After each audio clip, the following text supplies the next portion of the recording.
ನಮಸ್ಕಾರ. ಇಡೀ ಇವತ್ತು ಜಗತ್ತಿನಾದ್ಯಂತ ಪ್ರಪಂಚದಾದ್ಯಂತ ಬಾಬಾ ಸಾಹೇಬ್ ಅಂಬೇಡ್ಕರ್ ಅವರ 135ನೇ ಜಯಂತಿಯನ್ನು ಸಂಭ್ರಮದಿಂದ ಆಚರಣೆ ಮಾಡ್ತಿರುವಂಥದ್ದನ್ನು ಕಾಣ್ತಾ ಇದ್ದೀವಿ. ಇದೇ ಸಂದರ್ಭದಲ್ಲಿ ಕೂಡ ಭಾಳಷ್ಟು ವಿಚಾರಗಳನ್ನು ಬಾಬಾ ಸಾಹೇಬರ ಕುರಿತು ಅನೇಕ ವಿಚಾರಗಳನ್ನು ನಮ್ಮ ಜೊತೆಗೆ ಹೇಳಿಕೊಟ್ಟಿದ್ದಕ್ಕೆ ಡಾಕ್ಟರ್ ಪಿ ದೇವರಾಜ್ ಸರ್ ಅವರು, ಪ್ರಾಂಶುಪಾಲರು, ವಸತಿಯುಕ್ತ ಪ್ರಥಮ ದರ್ಜೆ ಕಾಲೇಜು ಭೋಗಾಪುರ, ಇವ್ರ ಜೊತೆ ಬನ್ನಿ ಮಾತಾಡ್ಸೋಣ. ಬಾಬಾ ಸಾಹೇಬ್ರವರ ಜ್ಞಾನದ ಭಂಡಾರವನ್ನು ಅವ್ರ ಮುಖಾಂತರ ತಿಳ್ಕೊಳ್ಳೋಣ ಅಂತ ಹೇಳ್ತಾ, ಸರ್ ತಮಗೆ ಕಾರ್ಯಕ್ರಮಕ್ಕೆ ಸ್ವಾಗತ. ಸರ್ ಧನ್ಯವಾದಗಳು ಸರ್. ಈ ಮೂಲಕ ಸಮಸ್ತ ನಾಡಿನ ಚಾಮರಾಜನಗರ ಜಿಲ್ಲೆಯ ಸಮಸ್ತ ಜನತೆಗೆ ಡಾಕ್ಟರ್ ಬಾಬಾ ಸಾಹೇಬ್ ಅಂಬೇಡ್ಕರ್ ಅವರ 135ನೇ ಜನ್ಮ ದಿನಾಚರಣೆಯ ಶುಭಾಶಯಗಳನ್ನು ತಮ್ಮೆಲ್ಲರಿಗೂ ಬಯಸಲಿಕ್ಕೆ ನಾನು ಮೊದಲಿಗೆ ಬಯಸ್ತೀನಿ. ವಿಶೇಷವಾಗಿ ತಮಗೆ ಸರ್, ಬಾಬಾ ಸಾಹೇಬರು ಅಂತ ಹೇಳಿದ್ರೆ ನಾಲೆಡ್ಜ್ ಅಂತ ಹೇಳ್ಬೋದು. ಇಂಥ ಸಂದರ್ಭದಲ್ಲಿ ಅವ್ರ ಬಗ್ಗೆ ಎಷ್ಟು ಮಾತಾಡಿದ್ರು ಕೂಡ ಕಡಿಮೆ. ಆದರೂ ಕೂಡ ನಮ್ಮ ಜನರಿಗಾಗಿ, ಇಡೀ ನೋಡ್ತಿರುವಂಥ ವೀಕ್ಷಕರಿಗಾಗಿ ನನ್ನ ಒಂದೆರಡು ಪ್ರಶ್ನೆಗಳಿದೆ ಸರ್. ಹಾಗಾಗಿ ತಾವು ಅದನ್ನು ಉತ್ತರಿಸಬೇಕು, ಆ ಮಾಹಿತಿಗಳನ್ನು ನಮ್ಮ ಜನರಿಗಾಗಿ ಹಂಚ್ಕೋಬೇಕು ಅಂತ ಕೇಳ್ತಾರೆ. ಬಾಬಾ ಸಾಹೇಬರವರ ಸಾಮಾಜಿಕ ಸುಧಾರಣೆಗೆ ಅವರ ಕೊಡುಗೆಗಳಿಗೆ ಬಾಬಾ ಸಾಹೇಬರ ಚಿಂತನೆಗಳನ್ನು ಕುರಿತು ನಾವು ಮಾತನಾಡಬೇಕು ಅಂತಂದರೆ ಅದನ್ನು ಸಂಕ್ಷಿಪ್ತಗೊಳಿಸ್ಕೊಂಡು ಇಂತಿಷ್ಟೇ ಅಂತ ಮಾತಾಡಲಿಕ್ಕೆ ಬರೋದಿಲ್ಲ. ಚಾಮರಾಜನಗರ ಜಿಲ್ಲೆಯ ಮಂಟೇಸ್ವಾಮಿ ಮತ್ತು ಮಾದಪ್ಪನ ಏನು ಪರಂಪರೆಗಳನ್ನು ಮಾತನಾಡ್ತಕ್ಕಂಥವ್ರು ಹೇಳ್ತಾರೆ, ಅದು 7 ರಾತ್ರಿ 7 ಹಗಲು ಮಾತಾಡಿದ್ರೂ ಮುಗಿಸ್ಲಿಕ್ಕೆ ಆಗದೆ ಇರುವ ಮಾತುಗಳನ್ನು ಆಡ್ತಾರಲ್ಲ, ಹಾಗೆ ಬಾಬಾ ಸಾಹೇಬರನ್ನು ಕುರಿತು ಮಾತನಾಡ್ತಕ್ಕಂಥ ಸಂದರ್ಭದಲ್ಲಿ ನಾವು ವರ್ಷ ಪೂರ್ತಿ ಮಾತನಾಡ್ಬೋದು. ಅದು ಪ್ರಾಕ್ಟಿಕಲ್ ಆಗೂ ಕೂಡ ಇರ್ತಕ್ಕಂಥದ್ದನ್ನು ನಾವು ಗಮನಿಸ್ತೇವೆ. ಬಾಬಾ ಸಾಹೇಬರ ಜಯಂತಿ ಏಪ್ರಿಲ್ 14, ಬಾಬಾ ಸಾಹೇಬರ ಪರಿನಿರ್ವಾಣ ದಿನ ಡಿಸೆಂಬರ್ 6ನೇ ತಾರೀಕು ಮತ್ತು ಬುದ್ಧ ಪೂರ್ಣಿಮೆಯ ದಿನಗಳಂದು ವರ್ಷ ಪೂರ್ತಿ ಬಾಬಾ ಸಾಹೇಬ್ ಅಂಬೇಡ್ಕರ್ನ ನೆನಪಿಸ್ಕೋತಾರೆ. ಅವರ ಕುರಿತು, ಅವರ ಚಿಂತನೆಗಳನ್ನು ಕುರಿತು ದಿನನಿತ್ಯ 365 ದಿನಗಳು ಕೂಡ ನಾವು ವಿಶ್ಲೇಷಣೆ ಮಾಡ್ತಕ್ಕಂಥದ್ದನ್ನು ನೋಡ್ತೇವೆ. ಬಹಳ ವಿಶೇಷವಾಗಿ ಯಾಕೆ ಇದು ನಡೆಯುತ್ತೆ ಅಂತಂದರೆ, ನನ್ನ ಅಧ್ಯಯನದ ಪರಿಮಿತಿಯಲ್ಲಿ ನಾನು ಬಾಬಾ ಸಾಹೇಬರನ್ನು ಕಂಡಂತೆ ಸರ್, ಬಾಬಾ ಸಾಹೇಬರು ಬದುಕಿದ್ದ ಬಾಬಾ ಸಾಹೇಬರಿಗಿಂತ ಇವತ್ತಿನ ಬಾಬಾ ಸಾಹೇಬರು ದಿನದಿಂದ ದಿನಕ್ಕೆ ಅವರು ಹೆಚ್ಚು ಸ್ಟ್ರೆಂಥನ್ ಆಗ್ತಾ, ಬಲಶಾಲಿ ಆಗ್ತಾ ಹೋಗ್ತಿದ್ದಾರೆ. ಯಾಕೆ ಅಂತಂದರೆ ಅವರ ಹುಟ್ಟು, ಬದುಕು ಮತ್ತು ಹೋರಾಟ ಮತ್ತು ಆಧುನಿಕ ಜಗತ್ತಿಗೆ ಅವರು ಕೊಟ್ಟಂಥ ಆಲೋಚನೆಗಳಿದೆಯಲ್ಲ, ಅದು ಅವರನ್ನು ಅಷ್ಟೊಂದು ರಿಲೆವೆಂಟ್ ಮಾಡ್ತಾ ಇದೆ. ಆ ರಿಲೆವೆಂಟಲ್ಲಿ ನೀವು ಕೇಳಿದಂಥ ಪ್ರಶ್ನೆ ಏನು ಅಂತಂದರೆ, ಭಾರತಕ್ಕೆ ಇವತ್ತಿನ ಸಾಮಾಜಿಕ ಪ್ರಸ್ತುತತೆ ಬಾಬಾ ಸಾಹೇಬರ ಚಿಂತನೆಗಳಲ್ಲಿ ಅಂತೇಳಿ ಬಹಳ ಅಗತ್ಯ ಇದೆ. ಒಂದು ಕಡೆ ವೈಜ್ಞಾನಿಕವಾಗಿ ನಾವು ದೊಡ್ಡ ಪ್ರಮಾಣದಲ್ಲಿ ಬೆಳವಣಿಗೆಯನ್ನು ಸಾಧಿಸ್ತಾ ಇದ್ದೀವಿ, ಆದರೆ ಇನ್ನೊಂದು ಕಡೆಯಲ್ಲಿ ಎಲ್ಲಿ ಅಂತಂದರೆ ವೈಚಾರಿಕವಾಗಿ ನಾವು ಅತ್ಯಂತ ಹಿನ್ನಡೆಗೆ ಹೋಗ್ತಾ ಇದ್ದೀವಿ. ವೈಚಾರಿಕವಾಗಿ ನಾವು ವೈಜ್ಞಾನಿಕವಾಗಿಲ್ಲ. ಸಾಂಪ್ರದಾಯಿಕ ಮನೋಭಾವನೆಗಳು ಇವತ್ತಿನ ಎಲೆಕ್ಟ್ರಾನಿಕ್ ಮೀಡಿಯಾಗಳ ನೆಲೆಗಟ್ಟಿನಲ್ಲಿ ಜನರನ್ನು ಮೌಢ್ಯತೆಗೆ ಎಳ್ಕೊಂಡು ಹೋಗ್ತಕ್ಕಂಥ ಸಂದರ್ಭದಲ್ಲಿ ನಾವಿದ್ದೀವಿ. ಆ ಹಿನ್ನೆಲೆಯಲ್ಲಿ ಇವತ್ತು ಬಾಬಾ ಸಾಹೇಬ್ ಅಂಬೇಡ್ಕರ್ರ ಸಾಮಾಜಿಕ ಮತ್ತು ವೈಜ್ಞಾನಿಕ ಮನೋಭಾವನೆಯನ್ನು ನಮ್ಮ ಜನರಿಗೆ ಹೇಳ್ಕೊಡ್ಬೇಕಾದಂಥ ಅನಿವಾರ್ಯತೆ ಒಳಗಡೆ ನಾವಿದ್ದೀವಿ. ಬಹುಶಃ ನೀವು ಈ ಆಲೋಚನೆಯನ್ನು ನಿಮ್ಮ ಮೀಡಿಯಾದ ಮೂಲಕ ಮಾಡ್ತಾ ಇದ್ದೀರಿ ಅಂತಂದರೆ ನಿಮಗೆ ಅಪ್ರಿಷಿಯೇಟ್ ಮಾಡಬೇಕು. ಬಾಬಾ ಸಾಹೇಬ್ ಅಂಬೇಡ್ಕರ್ ಬದುಕಿದ್ದಂತಹ 64 ವರ್ಷಗಳಲ್ಲಿ 40 ವರ್ಷಗಳು ಸಾರ್ವಜನಿಕ ಬದುಕಿನಲ್ಲಿದ್ದರು. ಅವರ 40 ವರ್ಷಗಳ ಸಾರ್ವಜನಿಕ ಬದುಕಿನಲ್ಲಿ ಬಾಬಾ ಸಾಹೇಬ್ ಅಂಬೇಡ್ಕರ್ ಅವರು ಈ ದೇಶದ ಸಮಗ್ರ ಸಾಮಾಜಿಕ ಬದಲಾವಣೆಗಾಗಿ ತಮ್ಮನ್ನು ತಾವು ಅರ್ಪಣೆ ಮಾಡ್ಕೊಂಡ್ರು. ಭಾರತೀಯ ಸಮಾಜ ನಮಗೆಲ್ಲ ಗೊತ್ತಿತ್ತು, ಅಸಮಾನ ಸಾಮಾಜಿಕ ವ್ಯವಸ್ಥೆ, ವರ್ಣ ವ್ಯವಸ್ಥೆಯ ಆಧಾರದ ಮೇಲೆ ಬ್ರಾಹ್ಮಣ, ಕ್ಷತ್ರಿಯ, ವೈಶ್ಯ, ಶೂದ್ರ ಅಂತೇಳಿ ಈ ಸಮಾಜವನ್ನು ವರ್ಗೀಕರಿಸಿ, ಬ್ರಾಹ್ಮಣ, ಕ್ಷತ್ರಿಯ, ವೈಶ್ಯರಿಗೆ ಸಮಾಜದ ಎಲ್ಲ ಅವಕಾಶಗಳನ್ನು 100% 100% ಅವರಿಗೆ ಮೀಸಲಿಟ್ಟು, ಶೂದ್ರ, ಅತಿಶೂದ್ರ ಮತ್ತು ಮಹಿಳಾ ಸಮುದಾಯವನ್ನು ಸಂಪೂರ್ಣ ಈ ಅವಕಾಶಗಳಿಂದ ವಂಚಿತರನ್ನಾಗಿಸಿದ್ರು. ದ ಕ್ಯಾಸ್ಟ್ ಇನ್ ಇಂಡಿಯಾ ಅಂತೇಳಿ, ಅಂದರೆ ಭಾರತದ ಸಾಮಾಜಿಕ ವ್ಯವಸ್ಥೆ ಮತ್ತು ಈ ಸಾಮಾಜಿಕ ವ್ಯವಸ್ಥೆಯನ್ನು ಹೆಣೆದಿರ್ತಕ್ಕಂಥ ಜಾತಿ ಪದ್ಧತಿ, ಅದರ ಹುಟ್ಟು, ಬೆಳವಣಿಗೆ, ಸ್ವರೂಪಗಳನ್ನು ಕುರಿತು ಇಡೀ ಜಗತ್ತಿಗೆ ಭಾರತೀಯ ಸಾಮಾಜಿಕ ವ್ಯವಸ್ಥೆಯನ್ನು ತೋರಿಸ್ಕೊಡ್ತಾರೆ, ತೆರೆದಿರ್ತಾರೆ. ಅಲ್ಲಿಂದ ಬಾಬಾ ಸಾಹೇಬರು ಏನು ಅಂತೇಳಿ ಇಡೀ ಜಗತ್ತಿಗೆ ಪರಿಚಯ ಆದವರು. ಆವಾಗ ಬಾಬಾ ಸಾಹೇಬ್ ಅಂಬೇಡ್ಕರ್ ಅವರಿಗೆ 21 ವರ್ಷಕ್ಕೆ ಇಡೀ ಜಾಗತಿಕ ವ್ಯಕ್ತಿಯಾಗಿ ಬಾಬಾ ಸಾಹೇಬ್ ಅಂಬೇಡ್ಕರ್ ಅವರು ಬರುವಂತಾರೆ. ಅಲ್ಲಿಂದ ಆರಂಭ ಆದಂಥ ಅವರ ಸಾಮಾಜಿಕ ಕಳಕಳಿ ಮತ್ತು ಆಂದೋಲನ ಅಪ್ ಟು 1956 ಡಿಸೆಂಬರ್ 6ನೇ ತಾರೀಕು ಅವ್ರು ತೀರ್ಕೊಳ್ಳೋ ಇದ್ದದ್ದಿಗೂ ಕೂಡ ಈ ಸಾಮಾಜಿಕ ಪರಿವರ್ತನೆಗಾಗಿ ಅವರು ತಮ್ಮನ್ನು ತಾವು ತಪ್ಪಿಸ್ಕೊತಾರೆ. ಅದರಲ್ಲಿ ಬಹಳ ಪ್ರಮುಖವಾದಂತಹ ಘಟ್ಟಗಳನ್ನು ಕೂಡ ನಾವು ವಿಶ್ಲೇಷಣೆ ಮಾಡಬಹುದು. ಇಲ್ಲಿ ಸಮಯದ ಪರಿಮಿತಿ ಒಳಗಡೆ 1918ರಲ್ಲಿ ಸೌತ್ ಬರೋ ಆಯೋಗ ಬಂದಾಗ ಸೌತ್ ಬರೋ ಆಯೋಗಕ್ಕೆ ಬಾಬಾ ಸಾಹೇಬ್ ಅಂಬೇಡ್ಕರ್ ಅವರು ಮೆಮೊರಾಂಡಮ್ ಅನ್ನು ಕೊಡ್ತಾರೆ, ಅಂದ್ರೆ ಸಾಕ್ಷ್ಯವನ್ನು ನುಡಿತಾರೆ. ಭಾರತೀಯ ಸಾಮಾಜಿಕ ವ್ಯವಸ್ಥೆ ಹೀಗಿದೆ, ಈ ಸಾಮಾಜಿಕ ವ್ಯವಸ್ಥೆ ವಿಮೋಚನೆಗೆ ನಾನು ಏನ್ ಮಾಡಬೇಕು ಅನ್ನೋದ್ರ ಬಗ್ಗೆ ಸಾಕ್ಷ್ಯ ಕೊಡ್ತಾರೆ. 1919ರ ಕಾಯ್ದೆ ಈ ದೇಶದಲ್ಲಿ ಜಾರಿಗೆ ಬಂದು ಸಾಮಾಜಿಕ ಸಮಾನತೆ, ರಾಜಕೀಯ ಸಮಾನತೆ ಮತ್ತು ಧಾರ್ಮಿಕ ಸಮಾನತೆಗಳು ಮತ್ತು ಪ್ರಾತಿನಿಧ್ಯಗಳು ಬರಲಿಕ್ಕೆ ಬ್ರಿಟಿಷರ ಮೇಲೆ ಒತ್ತಡವನ್ನು ತರ್ತಾರೆ. 1927 ಮಾರ್ಚ್ 20ನೇ ತಾರೀಕು, 1930 ಮಾರ್ಚ್ 21ನೇ ತಾರೀಕು ಮಹಾಡ್ ಮತ್ತು ಚೌಡಾರ್ಕೆರೆ ಚಳುವಳಿಗಳನ್ನು ಮಾಡುವ ಮೂಲಕ ಭಾರತೀಯ ಸಮಾಜದಲ್ಲಿ ಜಾತಿ ಮತ್ತು ಅಸ್ಪೃಶ್ಯತೆಯ ಆಧಾರದ ಮೇಲೆ ಇದ್ದಂಥ ಸಾಮಾಜಿಕ ಅನಿಷ್ಟ ಪದ್ಧತಿಯನ್ನು ಜಗತ್ತಿಗೆ ಬ್ರಿಟಿಷ್ ಆಡಳಿತಕ್ಕೆ ತೋರಿಸ್ತಕ್ಕಂಥ ಪ್ರಯತ್ನವನ್ನು ಬಾಬಾ ಸಾಹೇಬ್ ಅಂಬೇಡ್ಕರ್ ಅವರು ಮಾಡ್ತಾರೆ. ಅದರ ಮೂಲ ಆ ಚಳುವಳಿಗಳ ಮೂಲಕ ಮತ್ತೆ 1930 ನವೆಂಬರ್ 10ನೇ ತಾರೀಕು ಪ್ರಥಮ ದುಂಡು ಮೇಜಿನ ಸಮ್ಮೇಳನದಲ್ಲಿ ಈ ಎಲ್ಲ ಎವಿಡೆನ್ಸ್ಗಳನ್ನ ಇಟ್ಕೊಂಡು ಚೌಡಾರ್ಕೆರೆ, ಮಹಾಡ್ ಸತ್ಯಾಗ್ರಹ, ಸೌತ್ ಬರೋ ಆಯೋಗದ ಮುಂದೆ ಬಾಬಾ ಸಾಹೇಬ್ ಅಂಬೇಡ್ಕರ್ ಮಂಡಿಸಿದಂಥ ಆಧಾರಗಳು ಮತ್ತು ಸೈಮನ್ ಕಮಿಷನ್ ಮುಂದೆ ಬಾಬಾ ಸಾಹೇಬ್ ಮಂಡಿಸಿದಂಥ ಎಲ್ಲ ನಿದರ್ಶನಗಳನ್ನ ಆಧಾರಗಳನ್ನ ತಕೊಂಡು ರೌಂಡ್ ಟೇಬಲ್ ಕಾನ್ಫರೆನ್ಸ್ ಮುಂದೆ ಬ್ರಿಟಿಷ್ ಪ್ರಧಾನಮಂತ್ರಿಗಳ ಮುಂದೆ ಇದೆಲ್ಲವನ್ನ ಮಂಡಿಸಿ ಭಾರತದಲ್ಲಿ ಸಾಮಾಜಿಕ ವ್ಯವಸ್ಥೆ ಏನಿದೆ, ಈ ಸಾಮಾಜಿಕ ವ್ಯವಸ್ಥೆಯಿಂದ ನಾವು ವಿಮೋಚನೆ ಆಗಬೇಕು ಅಂತಂದ್ರೆ ಈ ರಾಜಕೀಯ ಹಕ್ಕುಗಳ ಅಗತ್ಯ ಇದೆ ಅಂತ ಹೇಳಿ ಬಾಬಾ ಸಾಹೇಬ್ ಅಂಬೇಡ್ಕರ್ ಅವರು 5 ಹಕ್ಕುಗಳನ್ನ ಬ್ರಿಟಿಷರ ಮುಂದೆ ಮಂಡಿಸ್ತಾರೆ. ಆ 5 ಹಕ್ಕುಗಳನ್ನ ಪಡ್ಕೊಳ್ಳುವಲ್ಲಿ ಬಾಬಾ ಸಾಹೇಬ್ ಅಂಬೇಡ್ಕರ್ ಯಶಸ್ವಿ ಆಗ್ತಾರೆ. 5 ಹಕ್ಕುಗಳಲ್ಲೂ ಕೂಡ ಯಶಸ್ವಿ ಆಗ್ತಾರೆ. ಬಹಳ ಪ್ರಮುಖವಾಗಿ ಭಾರತದಲ್ಲಿ ಮುಂದೆ ಪ್ರಜಾಪ್ರಭುತ್ವ ವ್ಯವಸ್ಥೆ ಬರುತ್ತೆ. ಈ ಪ್ರಜಾಪ್ರಭುತ್ವ ವ್ಯವಸ್ಥೆಯೊಳಗಡೆ ಭಾರತೀಯರು ಸಮಾನವಾಗಿ, ಅದರಲ್ಲೂ ಅಸ್ಪೃಶ್ಯರು, ಮಹಿಳೆಯರು ಮತ್ತು ಶೂದ್ರ ಸಮುದಾಯಗಳು ಮುಂದಿನ ಭವಿಷ್ಯ ಭಾರತದಲ್ಲಿ ಸಮಾನತೆಯಿಂದ ಎಲ್ಲರಿಗೂ ಸಮಾನವಾಗಿ ಅವಕಾಶಗಳನ್ನು ಪಡ್ಕೊಳ್ಳೋ ಮುಖಾಂತರ ಬದುಕಬೇಕು ಅಂತಂದ್ರೆ ಅಗತ್ಯವಾಗಿರ್ತಕ್ಕಂಥದ್ದು ಏನು ಅಂತಂದ್ರೆ ರಾಜಕೀಯ ಪ್ರಾತಿನಿಧ್ಯ, ಸಾಮಾಜಿಕ ಸಮಾನತೆ ಅನ್ನುವ ಕಾರಣಕ್ಕಾಗಿ ಅದಕ್ಕೆ ಪೂರ್ವವಾದಂತಹ ಹಕ್ಕುಗಳನ್ನು ಕೇಳ್ತಾರೆ. ಏನ್ ಕೇಳ್ತಾರೆ? ಮೊದಲನೇದು ನಮ್ಗೆಲ್ಲ ಗೊತ್ತಿದೆ, ಭಾರತದ ಎಲ್ಲ ಪ್ರಜೆಗಳಿಗೆ ಮತದಾನ ಮಾಡ್ತಕ್ಕಂಥ ಹಕ್ಕನ್ನು ಕೊಡ್ರಿ, ಭಾರತದ ಎಲ್ಲ ಪ್ರಜೆಗಳಿಗೆ ರಾಜಕೀಯ ಪ್ರಾತಿನಿಧ್ಯವನ್ನು ಕೊಡ್ರಿ, ಅವರವರ ಸಮಾಜದ ಹಿನ್ನೆಲೆಗಳಿಗೆ ಅನುಗುಣವಾಗಿ ರಾಜಕೀಯ ಪ್ರಾತಿನಿಧ್ಯ, ಮತ್ತು 3ನೇದು ಭಾರತದ ಎಲ್ಲ ಸಮುದಾಯಗಳಿಗೆ ಶಿಕ್ಷಣ ಕೊಡ್ತಕ್ಕಂಥ ಕೆಲಸ ಮಾಡಬೇಕು, ಶಿಕ್ಷಣ ಪಡ್ಕೊಂಡಂತ ಎಲ್ಲ ಜನರಿಗೆ ಉದ್ಯೋಗದಲ್ಲಿ ಮೀಸಲಾತಿ ಕೊಡಬೇಕು, ಮತ್ತು 5ನೇದು ಪ್ರಮುಖವಾಗಿ ಭಾರತದಲ್ಲಿ ಜಾತಿಯ ಕಾರಣಕ್ಕಾಗಿ, ಅಸ್ಪೃಶ್ಯತೆಯ ಕಾರಣಕ್ಕಾಗಿ ಅಂದು ನಡೀತಾ ಇದ್ದಂತಹ ದೌರ್ಜನ್ಯ ದಬ್ಬಾಳಿಕೆಗಳ ವಿರುದ್ಧ ರಕ್ಷಣೆ ಮಾಡಿಕೊಳ್ಳೋದಕ್ಕೋಸ್ಕರವಾಗಿ ನ್ಯಾಯಾಲಯಗಳನ್ನು ಸ್ಥಾಪನೆ ಮಾಡಿ ಅಂತ 5 ಹಕ್ಕುಗಳನ್ನು ಕೇಳಿದ್ರು. ಬಾಬಾ ಸಾಹೇಬರು ಮಂಡಿಸಿದಂಥ ಸಾಕ್ಷ್ಯಗಳು ಮತ್ತು ಅವರ ಆರ್ಗ್ಯುಮೆಂಟು ಮತ್ತು ಅವರ ವಿದ್ವತ್ತಿನ ಮುಂದೆ ಬ್ರಿಟಿಷರು ಮಾರು ಹೋಗಿ ಬಾಬಾ ಸಾಹೇಬರು ಕೇಳಿದಂಥ ಎಲ್ಲ ಹಕ್ಕುಗಳನ್ನ ಬ್ರಿಟಿಷರು ಜಾರಿ ಮಾಡ್ತಾರೆ. ಭಾರತದ ವಿಮೋಚನೆ ಚಳುವಳಿಯಲ್ಲಿ ಬಾಬಾ ಸಾಹೇಬ್ ಅಂಬೇಡ್ಕರ್ ಈ ಸಾಧನೆ ಇದೆಯಲ್ಲ, ಭಾರತದಲ್ಲಿ ಸಾಮಾಜಿಕವಾಗಿ ಸಮಾನತೆಯನ್ನು ಸ್ಥಾಪನೆ ಮಾಡಲಿಕ್ಕೆ ಪೂರಕವಾಗ್ತಕ್ಕಂಥ, ಅದನ್ನ ನಾನು ಒಬ್ಬ ರಾಜ್ಯಶಾಸ್ತ್ರ ವಿದ್ಯಾರ್ಥಿಯಾಗಿ ಏನ್ ಹೇಳ್ತೀನಿ ಅಂತಂದ್ರೆ, ಸಾಮಾಜಿಕ ಪ್ರಜಾಪ್ರಭುತ್ವದ ಪ್ರತಿಷ್ಠಾಪನೆಗಾಗಿ ಕಾನೂನುಬದ್ಧವಾಗಿ ಜಾರಿ ಮಾಡಿಸಿದಂಥ ಈ ಎಲ್ಲ ಅವಕಾಶಗಳನ್ನು ಈ ಸಂದರ್ಭದಲ್ಲಿ ನಾವು ಕಾಣ್ಬೋದು.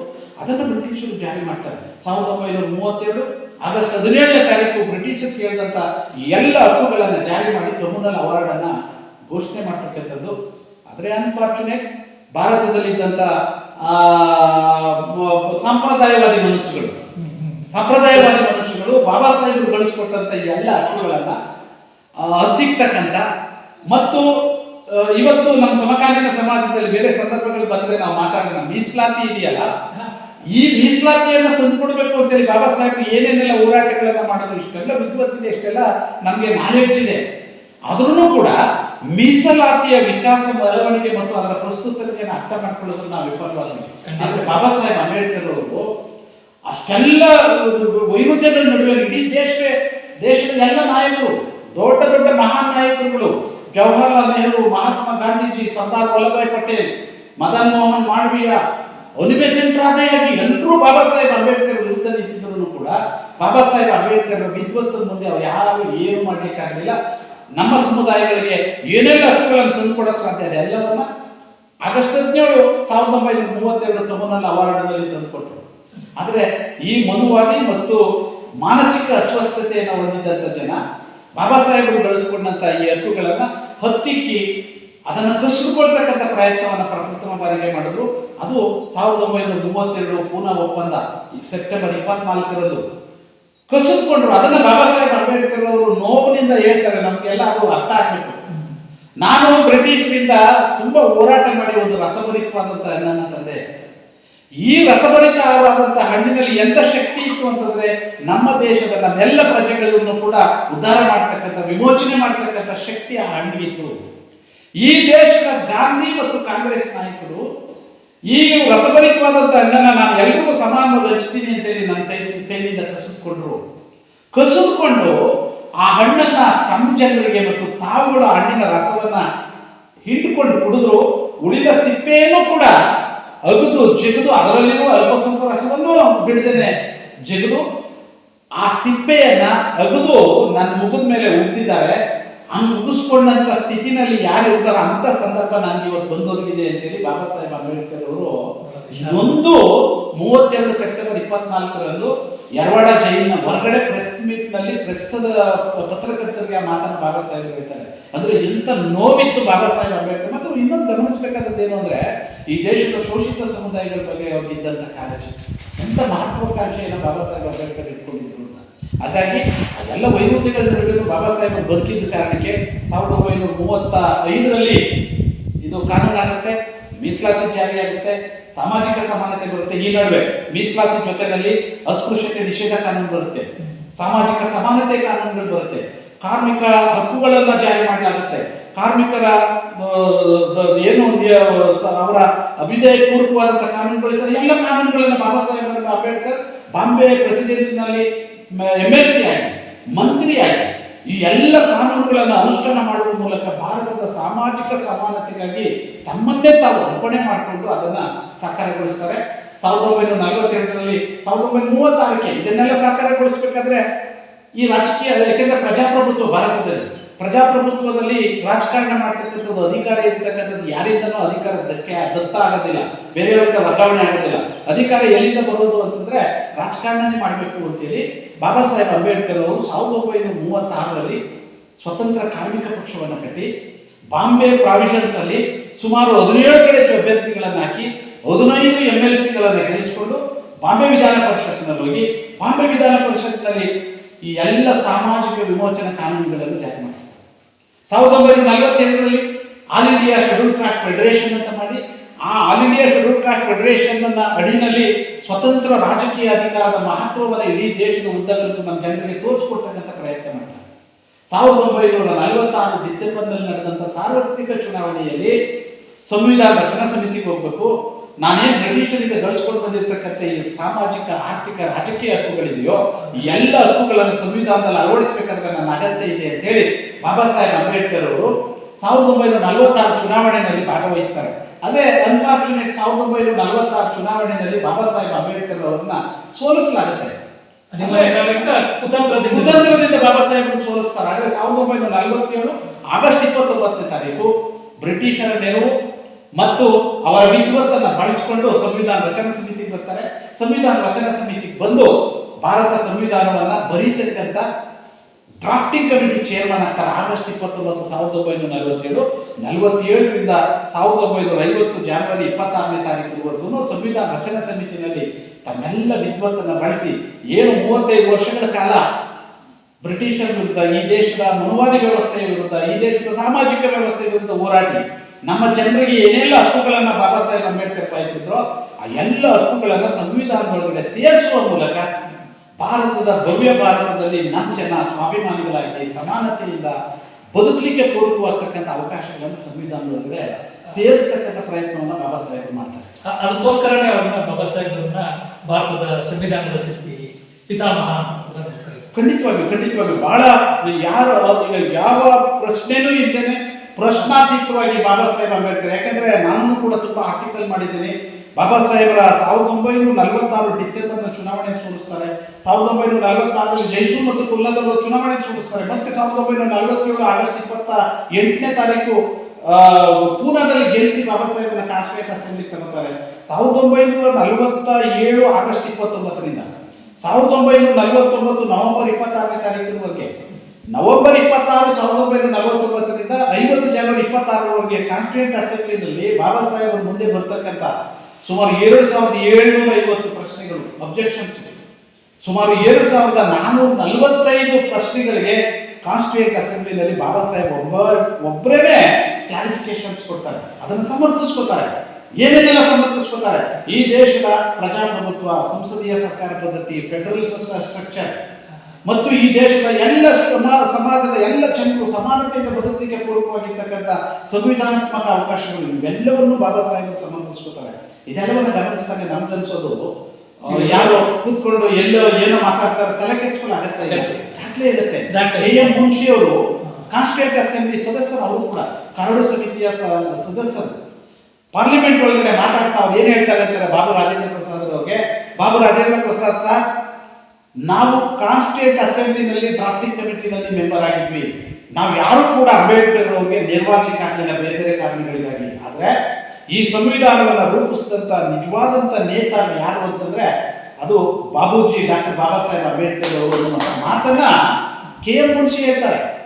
ಅಷ್ಟೇ ಬೇಡ, ಬಾಲಗಂಗಾಧರ್ ತಿಲಕ್ ಬಗ್ಗೆ ತುಂಬಾ ಬಾಬಾ ಸಾಹೇಬರು ಮತ್ತು ಬಾಲಗಂಗಾಧರ್ ತಿಲಕರು ತುಂಬಾ ಸಂದರ್ಭದಲ್ಲಿ ಮುಖಾಮುಖಿ ಆಗೋದಿಲ್ಲ. ಆದರೆ ಕಾನ್ಸ್ಟಿಟ್ಯೂಂಟ್ ಅಸೆಂಬ್ಲಿಯ ಕೊನೆಯ ದಿನ ಭಾಷಣ ಮಾಡಿ ತಮ್ಮ ಅಭಿಪ್ರಾಯವನ್ನು ವ್ಯಕ್ತಪಡಿಸುವಾಗ ಬಾಲಗಂಗಾಧರ್ ತಿಲಕ್ ಪಾರ್ಲಿಮೆಂಟ್ ಒಳಗಡೆ ಹೇಳ್ತಾರೆ, ನಾವು ಅಂಬೇಡ್ಕರ್ ಬಗ್ಗೆ ಅಂದ್ಕೊಂಡಿದ್ದಂಥ ಎಲ್ಲ ಅಭಿಪ್ರಾಯಗಳನ್ನ ನಾವು ಬದಲಾಯಿಸಿಕೊಳ್ಬೇಕಾಗಿದೆ ಇವತ್ತು. ಯಾಕೆ ಅಂತಂದ್ರೆ ಅಂಬೇಡ್ಕರ್ ವಿದ್ವತ್ತು ಮತ್ತು ಈ ದೇಶದ ಭವಿಷ್ಯವನ್ನ ಅಂಬೇಡ್ಕರ್ ರೂಪಿಸಿದ್ದಾರೆ. ಆ ಕಾರಣಕ್ಕಾಗಿ ನಮ್ಮೆಲ್ಲ ದೃಷ್ಟಿಕೋನಗಳನ್ನು ನಾವು ಇವತ್ತು ಬದಲಾಯಿಸಿಕೊಳ್ಬೇಕಾಗಿದೆ ಎನ್ನುವಂಥ ದಾಖಲೆ ಕಾನ್ಸ್ಟಿಟ್ಯೂಂಟ್ ಅಸೆಂಬ್ಲಿ ಡಿಬೇಟ್ಸ್ ನಲ್ಲಿ ಬಾಲಗಂಗಾಧರ್ ತಿಲಕ್ ಅವರಿಂದ ಬರ್ತಾರೆ. ಬಾಬು ರಾಜೇಂದ್ರ ಪ್ರಸಾದ್ ಸಂವಿಧಾನ ರಚನಾ ಸಮಿತಿ ಅಧ್ಯಕ್ಷರು ಎಷ್ಟು ಚೆನ್ನಾಗಿ ಮಾತಾಡ್ತಾರೆ. ಅವರು ಕೊನೆಯ ಲಾಸ್ಟ್ ಮಾತುಗಳನ್ನು ಅವರೇ ಹೇಳುವಂಥದ್ದು, ನಾವು ಯಾವ ಜವಾಬ್ದಾರಿಗಳನ್ನ ಬಾಬಾ ಸಾಹೇಬ್ ಅಂಬೇಡ್ಕರ್ ಅವರಿಗೆ ಕೊಟ್ಟರು ಆ ಎಲ್ಲ ಜವಾಬ್ದಾರಿಗಳನ್ನ ಬಹಳ ಅಚ್ಚುಕಟ್ಟಾಗಿ ನಮ್ಮ ನಿರೀಕ್ಷೆ ಮೀರಿ ಅವರು ಅದನ್ನು ಮಾಡಿದ್ದಾರೆ.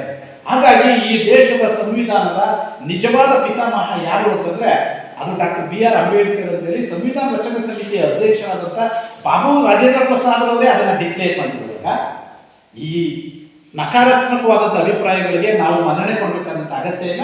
ಖಂಡಿತವಾಗಿಯೂ ಕೂಡ ಈ ದೇಶದ ಸಂವಿಧಾನದ ನಿರ್ಮಾತೃಗಳು, ಸಂವಿಧಾನ ಶಿಲ್ಪಿ ಡಾಕ್ಟರ್ ಬಾಬಾ ಸಾಹೇಬ್ ಅಂಬೇಡ್ಕರ್ ಅಂತಕ್ಕಂಥದ್ದನ್ನ ಘಂಟಾಘೋಷವಾಗಿ ನಾವೆಲ್ಲರೂ ಹೇಳ್ಬೇಕಾದಂಥ ಅನಿವಾರ್ಯತೆ ಇದೆ ಸರ್. ಈಗ ಮತ್ತೊಂದು ಕೊನೆಯದಾಗಿ ಕೇಳಬಹುದು, ಬಾಬಾ ಸಾಹೇಬರು ಬೌದ್ಧ ಧರ್ಮವನ್ನೇ ಯಾಕೆ ಒಪ್ಪಿಕೊಂಡ್ರು, ಯಾಕೆ ಸ್ವೀಕಾರ?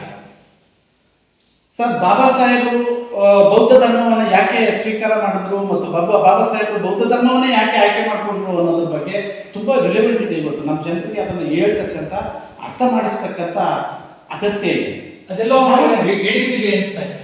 ಖಂಡಿತ ಹೌದು ಹೌದು ಹೌದು ನಾವು ಮಾತಾಡ್ತೀವಿ, ಆದರೆ ನಮ್ಮ ಜನರಿಗೆ ಅರ್ಥ ಮಾಡಿಸೋದ್ರಲ್ಲಿ ನಾವು ವಿಫಲರಾಗಿದ್ದೀವಿ. ಅದಕ್ಕೆ ಇವತ್ತು ನಮ್ಮ ಜನ ಇನ್ನೂ ಕೂಡ ಬೌದ್ಧ ಧರ್ಮದ ಕಡೆಗೆ ಮುಖ ಮಾಡ್ತಾ ಇಲ್ಲ. ಬಾಬಾ ಸಾಹೇಬರು 1954 ಅಕ್ಟೋಬರ್ 14ನೇ ತಾರೀಕು, 56 ಅಕ್ಟೋಬರ್ 14 ನಾಗಪುರದಲ್ಲಿ ಬೌದ್ಧ ಧರ್ಮವನ್ನು ಸ್ವೀಕಾರ ಮಾಡುವಂಥ ಸಂದರ್ಭದಲ್ಲಿ ಅವರು ತುಂಬಾ ಅದ್ಭುತವಾದಂಥ ಒಂದು ಮಾತುಗಳನ್ನು, ಭಾಷಣವನ್ನು ಮಾಡ್ತಾರೆ. ನನ್ನ ಜನ ಭವಿಷ್ಯದಲ್ಲಿ ಈ ದೇಶದ ನಿರ್ಮಾಣಕ್ಕಾಗಿ ಮತ್ತು ಈ ದೇಶದಲ್ಲಿ ಬೌದ್ಧ ಧರ್ಮವನ್ನು ಮುನ್ನಡೆಸಲಿಕ್ಕಾಗಿ ತಮ್ಮೆಲ್ಲ ತ್ಯಾಗಗಳನ್ನು, ತಮ್ಮೆಲ್ಲ ಬಲಿದಾನಗಳನ್ನು ಮಾಡುವ ಮೂಲಕ ಬೌದ್ಧ ಧರ್ಮವನ್ನು ಸ್ವೀಕಾರ ಮಾಡ್ತಾರೆ, ಅದನ್ನು ಮುನ್ನಡೆಸ್ತಾರೆ ಎನ್ನುವಂಥ ಭರವಸೆಯ ಮಾತನ್ನ ಬಾಬಾ ಸಾಹೇಬ್ ಅಂಬೇಡ್ಕರ್ ಅವರು 1956 ಅಕ್ಟೋಬರ್ 14ನೇ ತಾರೀಕು ವ್ಯಕ್ತಪಡಿಸಿದ್ರು. ಆಗ ಹೇಳಿ ಇವತ್ತು 60 ವರ್ಷಗಳನ್ನ ನಾವು ದಾಟ್ಕೊಂಡು ಬಂದಿದ್ರು ಕೂಡ ಇವತ್ತೂ ಕೂಡ ಬೌದ್ಧ ಧರ್ಮದ ಕಡೆಗೆ ನಮ್ಮ ಸಮುದಾಯದ ಯಾರು ಅಂಬೇಡ್ಕರ್ ವಾದಿಗಳು ಅನ್ನಿಸ್ಕೊಳ್ಳೋ ನಮ್ಮ ಜನ ಇದ್ದಾರೋ ಇವತ್ತು ಕೂಡ ಬೌದ್ಧ ಧರ್ಮದ ಕಡೆಗೆ ಅವರು ಮುಖ ಮಾಡ್ತಾರೆ. ಕಾರಣ ಏನು ಅಂತಂದ್ರೆ ನಾವು ಬಾಬಾ ಸಾಹೇಬರ ಈ ಚಿಂತನೆಯನ್ನ ಅರ್ಥ ಮಾಡಿಸುವುದರಲ್ಲಿ ಎಲ್ಲೋ ವಿಫಲವಾಗಿದ್ದೀವಿ ಅನ್ನುವಂಥದ್ದು ಒಂದು ಮಾತು. ಮತ್ತು ನೀವು ಕೇಳಿದಂಥ ಪ್ರಶ್ನೆ, ಯಾಕೆ ಬಾಬಾ ಸಾಹೇಬರು ಬೌದ್ಧ ಧರ್ಮಕ್ಕೆ ಸ್ವೀಕಾರ ಮಾಡಿದ್ರು, ಬೌದ್ಧ ಧರ್ಮಕ್ಕೆ ಯಾಕೆ ಹೋದ್ರು? ಸರ್, ಬಾಬಾ ಸಾಹೇಬರ ಈ ಹೋರಾಟದ ಬದುಕಿನ ಸಂದರ್ಭದಲ್ಲಿ ಬಾಬಾ ಸಾಹೇಬರು 1925ಕ್ಕೇನೆ ಒಂದು ನಿಶ್ಚಯಕ್ಕೆ ಬಂದಿದ್ರು. ನಾನು ಹಿಂದೂ ಧರ್ಮದಲ್ಲಿ ಹುಟ್ಟಿದ್ದೇನೆ, ಇದು ನನ್ನ ಆಯ್ಕೆ ಆಗಿರಲಿಲ್ಲ, ಆದರೆ ನಾನು ಸಾಯುವಾಗ ಹಿಂದೂ ಧರ್ಮದಲ್ಲಿ ನಾನು ಸಾಯೋದಿಲ್ಲ ಅನ್ನುವಂಥ ಮಾತನ್ನ 1925ರಲ್ಲಿ ಬಾಬಾ ಸಾಹೇಬ್ ಅಂಬೇಡ್ಕರ್ ಅವರು ಹೇಳಿದರು. ಅದರ ಅರ್ಥ ಬಹಳಷ್ಟಿದೆ, ಬಹಳ ಗಾಢವಾಗಿದೆ. ಅವ್ರು ಈಗ ಹುಟ್ಟುವಾಗ ನನ್ನ ಕೈಯಲ್ಲಿ ಇರಲಿಲ್ಲ ನಾನು ಈ ಧರ್ಮದಲ್ಲಿ ಹುಟ್ಟಿದೆ ಅಂತೇಳಿ, ನಾನು ನನ್ನ ತಂದೆ ತಾಯಿಗಳ ಹೊಟ್ಟೆಯಲ್ಲಿ ಹುಟ್ಟಿದ ಕಾರಣಕ್ಕಾಗಿ ನಾನು ಹಿಂದೂವಾಗಿರ್ಬೋದು, ಆದರೆ ಸಾಯುವಾಗ ನಾನು ಹಿಂದೂವಾಗಿ ಇರೋದಿಲ್ಲ ಅನ್ನುವಂಥ ಅವರ 25ರ ಅವರ ಹೇಳಿಕೆ ಇದೆಯಲ್ಲ, ಅವರು ಭವಿಷ್ಯದಲ್ಲಿ ಎಷ್ಟು ನಿಖರವಾದಂಥ ಸ್ಪಷ್ಟತೆಯಲ್ಲಿ ಬಾಬಾ ಸಾಹೇಬರು ಇದ್ರು ಅಂತ ನಮಗೆ ಗೊತ್ತಾಗುತ್ತೆ. ಮತ್ತು ಅದೇ ಸಂದರ್ಭದಲ್ಲಿ ಮನುಸ್ಮೃತಿಯನ್ನು ಸುಟ್ಟು ಸಂದರ್ಭದಲ್ಲಿ ಇದನ್ನ ಡಿಕ್ಲೇರ್ ಮಾಡ್ತಕ್ಕಂಥದ್ದು. ಅಂದ್ರೆ ಭವಿಷ್ಯದಲ್ಲಿ ನಾನು ಹಿಂದುವಾಗಿ ಉಳಿಯೋದಿಲ್ಲ ಅಂತ ಸಂದರ್ಭ ಬಂದಾಗ ಆವತ್ತು ಅಸ್ತಿತ್ವದಲ್ಲಿದ್ದಂಥ ಇಸ್ಲಾಂ ಧರ್ಮ, ಕ್ರೈಸ್ತ ಧರ್ಮ, ಬೇರೆ ಬೇರೆ ಧರ್ಮದವರು ಬಾಬಾ ಸಾಹೇಬ್ ಅಂಬೇಡ್ಕರ್ನ ಭೇಟಿ ಮಾಡಿ ಮಾತಾಡ್ತಾರೆ. ಬಾಬಾ ಸಾಹೇಬರು ಏನಾದ್ರೂ ನಮ್ಮ ಧರ್ಮಕ್ಕೆ ಬಂದ್ರೆ ಈ ದೇಶದಲ್ಲಿ ಅವರ ಸಮುದಾಯದ ಎಲ್ಲ ಜನ ಬಾಬಾ ಸಾಹೇಬರು ಮಾತು ಕೇಳ್ತಾರೆ. ಹಾಗಾಗಿ ಅವರೆಲ್ಲರೂ ನಮ್ಮ ಧರ್ಮಕ್ಕೆ ಬಂದರೆ ನಮ್ಮ ಧರ್ಮ ಈ ದೇಶದಲ್ಲಿ ಪ್ರಧಾನ ಧರ್ಮ ಆಗುತ್ತೆ ಅಂತೇಳಿ. ಆದರೆ ಬಾಬಾ ಸಾಹೇಬ್ ಮತ್ತು ಅಷ್ಟೇ ಅಲ್ಲ, ಬಾಬಾ ಸಾಹೇಬರಿಗೆ ತುಂಬಾ ಆಸೆ ಆಮಿಷಗಳನ್ನು ಕೊಡ್ತಾರೆ. ನೀವು ನಮ್ಮ ಧರ್ಮಕ್ಕೆ ಬರೋದಾದ್ರೆ ನಿಮಗೆ ಇಂತಿಂತ ಅಪರ್ಚುನಿಟಿ ಕೊಡ್ತೀವಿ, ನಿಮ್ಮ ಜನರಿಗೆ ಇಂಥ ಅವಕಾಶಗಳನ್ನು ಕೊಡ್ತೀವಿ, ನಾವು ನಿಮಗೆ ಬೆಂಬಲಿಸ್ತೀವಿ, ನಿಮ್ಮ ಜೊತೆನಲ್ಲಿ ಇರ್ತೀವಿ ಅನ್ನುವಂಥ ಬೇಕಾದಷ್ಟು ಆಸೆ ಆಮಿಷಗಳನ್ನು ಕೊಡ್ತಾರೆ ಬಾಬಾ ಸಾಹೇಬರು. ಆದರೆ ಎಲ್ಲೂ ಕೂಡ ಯಾರಿಗೂ ಕೂಡ ಬಾಬಾ ಸಾಹೇಬ್ ಅಂಬೇಡ್ಕರ್ ಅವರು ಸ್ಪಷ್ಟವಾಗಿ ಧರ್ಮದ ಬಗ್ಗೆ ಮಾತಾಡೋದಿಲ್ಲ. ಎಲ್ಲಿವರೆಗೆ ಅಂತಂದ್ರೆ ಅಕ್ಟೋಬರ್ 14, 1956 ಎಲ್ಲೂ ಬಾಬಾ ಸಾಹೇಬ್ ಮಾತಾಡೋದಿಲ್ಲ. ಆ 30 ವರ್ಷಗಳಲ್ಲಿ 25ರಿಂದ 54 ವರ್ಷಗಳವರೆಗಿನ 20 ವರ್ಷಗಳಲ್ಲಿ ಬಾಬಾ ಸಾಹೇಬರು ಆಳವಾದಂಥ ಅಧ್ಯಯನ ಮಾಡ್ತಾರೆ. ಏನು ಅಧ್ಯಯನ ಮಾಡ್ತಾರೆ ಅಂತಂದ್ರೆ ಬೌದ್ಧ ಧರ್ಮ ಭಾರತದ ಮೂಲ ಧರ್ಮ. ಒಂದು ಕಾಲಕ್ಕೆ ಇಡೀ ಏಷ್ಯಾ ಖಂಡವನ್ನ ಆಳಿದಂಥ ಧರ್ಮ ಯಾವುದು ಅಂತಂದ್ರೆ ಬೌದ್ಧ ಧರ್ಮ. ಅಶೋಕನ ಕಾಲದಲ್ಲಿ ಇಡೀ ಏಷ್ಯಾ ಖಂಡವೇ ಬೌದ್ಧ ಧರ್ಮ ಆಗಿದ್ದಕ್ಕೆ ಕಾರಣ ಏನು ಅಂತಂದ್ರೆ ಗೌತಮ ಬುದ್ಧ ಮತ್ತು ಆತನ ಚಿಂತನೆಗಳು.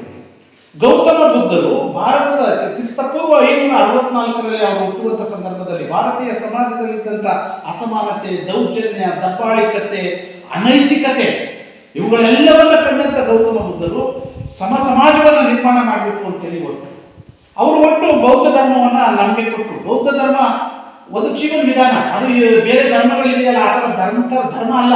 ಈಗ ಹಿಂದೂ ಧರ್ಮ, ಕ್ರೈಸ್ತ ಧರ್ಮ, ಮುಸಲ್ಮಾನ ಧರ್ಮಗಳಿದೆಯಲ್ಲ, ವಾಸ್ತವವನ್ನು ಒಪ್ಕೊಳ್ಳೋದು ಅಂದ್ರೆ ನೈಜ ವಾಸ್ತವ ಜೀವನವನ್ನ ಅರ್ಥ ಮಾಡಿಸುವಂಥದ್ದು, ಅದನ್ನ ಅನುಸರಿಸ್ತಕ್ಕಂಥದ್ದು. ನೈಜ ಮಾನವ ಜೀವನವನ್ನ ಮನುಷ್ಯತ್ವವನ್ನ ಅರ್ಥ ಮಾಡ್ಕೊಂಡು ನಡೀತಕ್ಕಂಥ ಧರ್ಮ ಬೌದ್ಧ ಧರ್ಮ. ಬೌದ್ಧ ಧರ್ಮ ಸರಳವಾಗಿ, ಬಹಳ ಸರಳವಾಗಿ ಸರ್ ಪಂಚಶೀಲ ಮತ್ತು ಅಷ್ಟಾಂಗ ಮಾರ್ಗಗಳ ಬಗ್ಗೆ ನಾವು ಮಾತಾಡ್ತೀವಿ. ಪಂಚಶೀಲ ಸುಳ್ಳು ಹೇಳಬಾರ್ದು, ಮೋಸ ಮಾಡಬಾರ್ದು, ಪ್ರಾಣಿ ಹತ್ಯೆ ಮಾಡಬಾರ್ದು, ಅನೈತಿಕ ವ್ಯವಹಾರ ಮಾಡಬಾರ್ದು, ಮಾದಕ ಪಾನೀಯಗಳನ್ನು ಕುಡಿಬಾರ್ದು. ಈ ಪಂಚಶೀಲಗಳನ್ನು ಅನುಸರಿಸುವ ಮೂಲಕ ಅಷ್ಟಾಂಗ ಮಾರ್ಗದಲ್ಲಿ ನಡೀಬೇಕು. ಅಷ್ಟಾಂಗ ಮಾರ್ಗ ಅಂದ್ರೆ ಏನು? ಸಮಚಿತ್ತ, ಒಳ್ಳೆ ಯೋಚನೆ ಮಾಡು, ಒಳ್ಳೆ ಮಾತನಾಡು, ಒಳ್ಳೆಯದನ್ನ ಕೇಳಿಸ್ಕೋ, ಒಳ್ಳೆಯ ಆಲೋಚನೆಗಳನ್ನ ಮಾಡು, ಒಳ್ಳೆಯ ಕರ್ಮ ಮಾಡು, ಸಮ್ಮಕ್ಕ ಕರ್ಮ, ಒಳ್ಳೆ ಕೆಲಸ ಮಾಡು. ಇವುಗಳನ್ನ ಮಾಡುವ ಮೂಲಕ ಯಾವುದರ ಆಧಾರದ ಮೇಲೆ ಅಂತಂದ್ರೆ ಪಂಚಶೀಲ ಆಧಾರದ ಮೇಲೆ. ನೀನು ಸುಳ್ಳು ಹೇಳಬೇಡ, ಸುಳ್ಳು ಹೇಳಬೇಡ ಅನ್ನೋದು ಪಂಚಶೀಲದ ಒಂದು ತತ್ವ. ಸುಳ್ಳು ಹೇಳಬೇಡ ಅಂತಂದ್ರೆ ನಿನ್ನ ಮಾತಿನ ಬಗ್ಗೆ ನಿನಗೆ ಬದ್ಧತೆ ಇರಲಿ.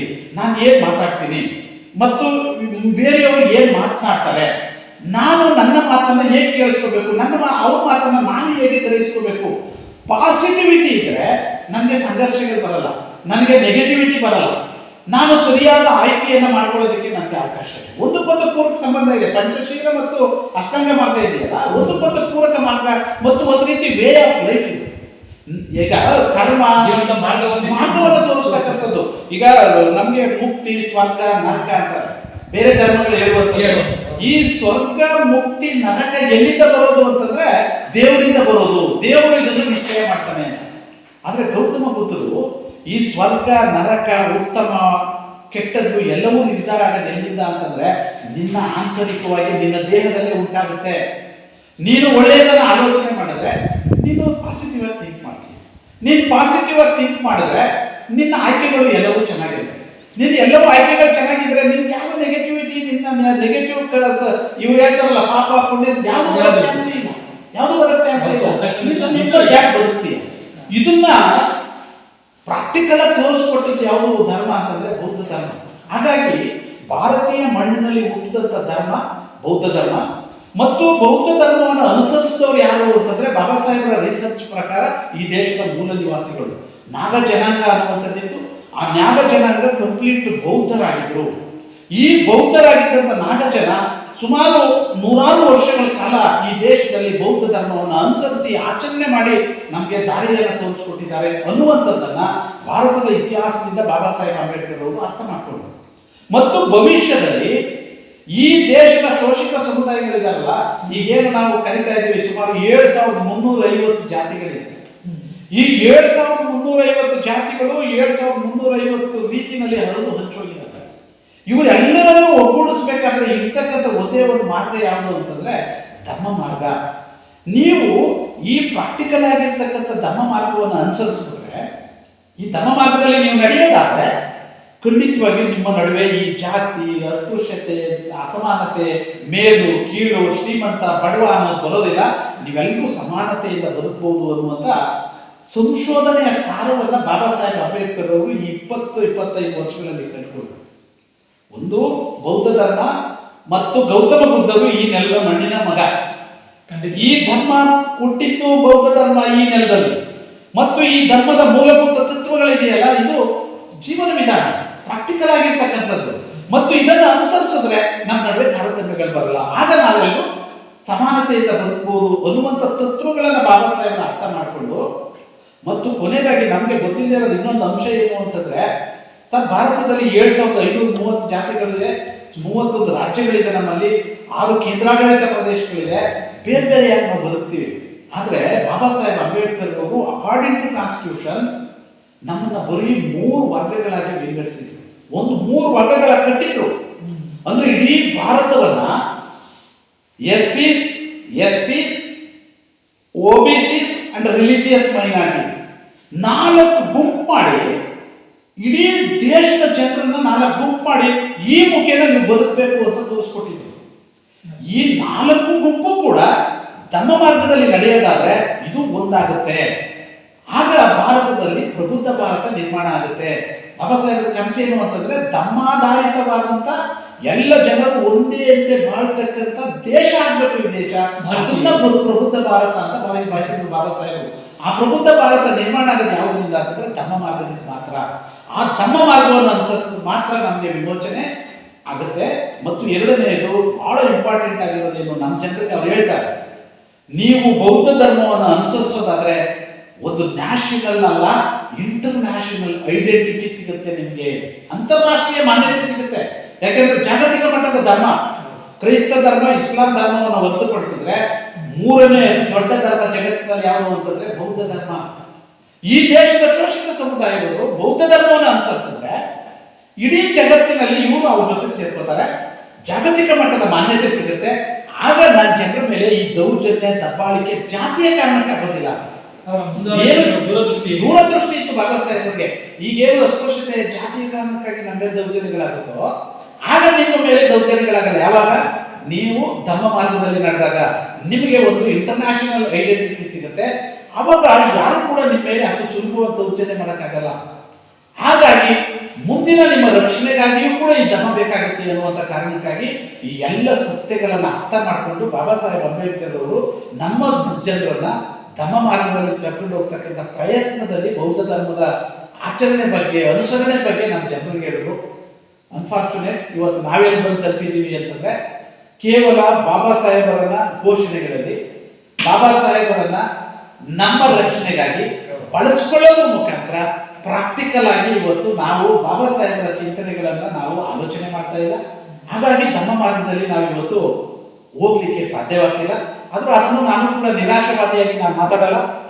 ಕಳೆದ 10 ವರ್ಷಗಳಲ್ಲಿ ಕಳೆದ 10 ವರ್ಷಗಳಿಂದ ಭಾರತದಲ್ಲಿ ತುಂಬಾ ಪಾಸಿಟಿವ್ ಆಗಿ, ಅತ್ಯಂತ ಜನಪ್ರಿಯವಾಗಿ, ಶೀಘ್ರವಾಗಿ ಬೆಳೀತಿರ್ತಕ್ಕಂಥ ಭಾರತದ ಒಂದು ಧರ್ಮ ಯಾವುದು ಅಂತಂದ್ರೆ ಅದು ಬೌದ್ಧ ಧರ್ಮನೇ. ಜನರಲ್ಲಿ ಇವತ್ತಿನ ವಿದ್ಯಾವಂತರಲ್ಲಿ ಧರ್ಮದ ಬಗ್ಗೆ ಬಹಳ ಅಭಿಪ್ರಾಯ ಬದಲಾವಣೆ ಆಗಿದೆ. ಯಾಕೆಂದ್ರೆ 1-2 ವರ್ಷಗಳ ಹಿಂದೆ ಒಂದು ನ್ಯಾಷನಲ್ ಲೆವೆಲ್ ಚಾನಲ್ ಯಾವುದೋ ಒಂದು ಸಮೀಕ್ಷೆಯನ್ನು ಮಾಡಿತ್ತು. ಜಗತ್ತಿನಲ್ಲಿ ಧರ್ಮಗಳನ್ನು ಯಾವ ಪ್ರಮಾಣದಲ್ಲಿ ಯಾವ ಜನ ಹೆಚ್ಚೆಚ್ಚು ಜನಪ್ರಿಯವಾಗಿ ಒಪ್ಕೋತಾ ಇದ್ದಾರೆ ಅಂತ. ಆ ಎಲ್ಲ ಸಮೀಕ್ಷೆಗಳ ಅಭಿಪ್ರಾಯವನ್ನು ಗಮನಿಸಿದಾಗ ಸುಮಾರು 22-23% ಜನ ನಮ್ಗೆ ಯಾವ ಧರ್ಮವೇ ಬೇಡ, ನಮ್ಗೆ ಇದನ್ನ ನಂಬಿಕೆ ಇಲ್ಲ, ಯಾವ ದೇವರ ಧರ್ಮದ ಬಗ್ಗೆ ನಮಗೆ ಬೇಡ ಅಂತ ಹೇಳಿ ಅಭಿಪ್ರಾಯಗಳನ್ನು ವ್ಯಕ್ತಪಡಿಸಿದ್ದಾರೆ. ಆದರೆ ಅದರಲ್ಲಿ 25% ಜನ ಕ್ರೈಸ್ತರು, ಮುಸಲ್ಮಾನರು, ಸಿಖ್ರು, ಜೈನರು, ಹಿಂದೂಗಳು ಒಳಪಟ್ಟಂತೆ ಜಗತ್ತಿನ ಎಲ್ಲ ದೇಶಗಳ ಧರ್ಮದವ್ರನ್ನ ಅವ್ರು ಮಾತಾಡಿಸ್ತಾರೆ. 25% ಜನ ಇಲ್ಲ, ಬೌದ್ಧ ಧರ್ಮ ಅದು ಸಹಜವಾದಂಥ ಮಾನವೀಯ ಧರ್ಮ, ಬೌದ್ಧ ಧರ್ಮವನ್ನು ನಾವು ಅನುಸರಿಸಬೇಕು ಅಂತಕ್ಕಂಥ ಅಭಿಪ್ರಾಯವನ್ನು ವ್ಯಕ್ತಪಡಿಸಿದ್ದಾರೆ. ದಾಖಲೆಗಳಿದೆ, ಆಧಾರಗಳಿದೆ. ಅಂದ್ರೆ 25% ಜನ ಬೌದ್ಧ ಧರ್ಮದ ಬಗ್ಗೆ ಪಾಸಿಟಿವ್ ಆಗಿದ್ದಾರೆ ಅಂತಂದ್ರೆ ಭವಿಷ್ಯದಲ್ಲಿ ಬೌದ್ಧ ಧರ್ಮ ಒಂದು ಜಾಗತಿಕ ಧರ್ಮವಾಗಿ ರೂಪುಗೊಳ್ಳೋದ್ರಲ್ಲಿ ಯಾವ ನಂಬಿಕೆನೂ ಇಲ್ಲ. ಆದ್ರೆ ನಮ್ಮ ಮೇಲೆ ಜವಾಬ್ದಾರಿಗಳಿದೆ. ಬರೀ ಈ ತರದ ಅಭಿಪ್ರಾಯಗಳನ್ನು ಹೇಳ್ಬಿಟ್ಟು ಸುಮ್ಮನೆ ಕೂತ್ಕೊಂಡ್ರೆ ಆಗೋದಿಲ್ಲ. ನಮ್ಮ ಜನರಿಗೆ ಧರ್ಮದ ತತ್ವಗಳನ್ನ ಬಾಬಾ ಸಾಹೇಬರು ಯಾಕೆ ಧರ್ಮವನ್ನು ಅನುಸರಿಸಿದ್ರು, ನಮ್ಗೆ ಯಾಕೆ ಬೌದ್ಧ ಧರ್ಮದ ಬಗ್ಗೆ ನೀವು ಓದಬೇಕು ಅಂತ ಹೇಳ್ಕೊಟ್ರು ಅನ್ನೋದನ್ನ ನಮ್ಮ ಜನರಿಗೆ ಹೇಳ್ಕೊಡ್ಬೇಕಾಗತ್ತೆ. ಮತ್ತು ಬಾಬಾ ಸಾಹೇಬರೇ ಕೂಡ ಬರೆದಿದ್ದಾರೆ. ಬಾಬಾ ಸಾಹೇಬರ 10ನೇ ಸಂಪುಟ ಬುದ್ಧ ಡಿಸ್ ಧಮ್ಮ. ಸರ್ ನನಗನ್ಸುತ್ತೆ ಯಾವ ಧರ್ಮ ಗ್ರಂಥಗಳಿಗೂ ಆ ಗ್ರಂಥವನ್ನು ಸಮ ಮಾಡಲಿಕ್ಕೆ ಅಂಥ ಅದ್ಭುತವಾದಂಥ ಆಲೋಚನೆಗಳನ್ನ ಬುದ್ಧ ಡಿಸ್ ಧಮ್ಮ ಗ್ರಂಥದಲ್ಲಿ ಕೊಟ್ಟಿದ್ದಾರೆ ಬಾಬಾ ಸಾಹೇಬರು. ನಾವು ಓದ್ಬೇಕು, ಅದನ್ನು ನಮ್ಮ ಜನ ಓದಬೇಕು. ಅದರಲ್ಲೂ ಎಸ್ಪೆಷಲಿ ಇವತ್ತು ನಮ್ಮ ಯುವಕ ಯುವತಿಯರು ಈ ತಾಂತ್ರಿಕ ಯುಗದಲ್ಲಿ, ಈ ವಾಟ್ಸಪ್ ಯೂನಿವರ್ಸಿಟಿಗಳಿರ್ತಕ್ಕಂಥ ಈ ಸಂದರ್ಭದಲ್ಲಿ, ಫೇಸ್ಬುಕ್ ಟ್ವಿಟರ್ ಅಂತ ಈ ಕಾಲಘಟ್ಟದಲ್ಲಿ ನಮಗೆ ನಮ್ಮ ಸಮುದಾಯಗಳನ್ನು ಸನ್ಮಾರ್ಗದಲ್ಲಿ ಕರ್ಕೊಂಡು ಹೋಗ್ಲಿಕ್ಕೆ ಬೇಕಾಗಿರ್ತಕ್ಕಂಥ ಅತ್ಯಂತ ಅನಿವಾರ್ಯ ಯಾವುದು ಅಂತಂದ್ರೆ ಬಾಬಾ ಸಾಹೇಬರ ಲಿಟ್ರೇಚರು ಮತ್ತು ಬಾಬಾ ಸಾಹೇಬರ ಜೀವನ, ಬದುಕು, ಹೋರಾಟ, ಅವ್ರ ಸಂಘರ್ಷಗಳನ್ನು ಅರ್ಥ ಮಾಡ್ಕೋಬೇಕಾಗಿದೆ. ಅದನ್ನು ಅರ್ಥ ಮಾಡಿಸೋದಕ್ಕೆ ಬಹಳ ಮೇಜರ್ ಯಾವುದು ಅಂತಂದ್ರೆ ಧಮ್ಮಮತ. ಅದಕ್ಕೆ ಓದಲಿಕ್ಕೆ ನಮ್ಮ ಮಕ್ಕಳಿಗೆ ಪ್ರಮೋಟ್ ಮಾಡಬೇಕು, ಓದಲಿಕ್ಕೆ ಪ್ರಮೋಟ್ ಮಾಡಬೇಕು. ಆ ಮುಖೇನ ನಮ್ಮ ಸಮುದಾಯಗಳನ್ನು ಸರಿದಾರಿನಲ್ಲಿ ಬಾಬಾ ಸಾಹೇಬರು ಬಯಸಿದಂಥ ದಾರಿನಲ್ಲಿ ಕರ್ಕೊಂಡು ಹೋಗ್ಲಿಕ್ಕೆ ಸಾಧ್ಯ ಅನ್ನುವಂಥದ್ದು ನನ್ನ ಸ್ಪಷ್ಟವಾದಂಥ ಅಭಿಮತ ಸರ್. ಇಲ್ಲಿ ತನಕ ಬಾಬಾ ಸಾಹೇಬರ ಚಿಂತನೆಗಳು ಮತ್ತು ಅವರ ಹೋರಾಟದ ಹಾದಿಗಳು ಮತ್ತು ಅವರು ಕೊಟ್ಟಂಥ ಕೊಡುಗೆಗಳನ್ನು ಬಹಳಷ್ಟು ಸವಿಸ್ತಾರವಾಗಿ ಮನೆ ಮುಟ್ಟುವಂಥ ಮಾತುಗಳ ಮುಖಾಂತರ ತಿಳಿಸ್ಕೊಟ್ಟಿದ್ದೀರಾ. ತಮಗೆ ವಂದನೆಗಳು. Thank you sir. Thank you. ಎಲ್ಲರಿಗೂ ಜೈ Hind sir. Thank you sir.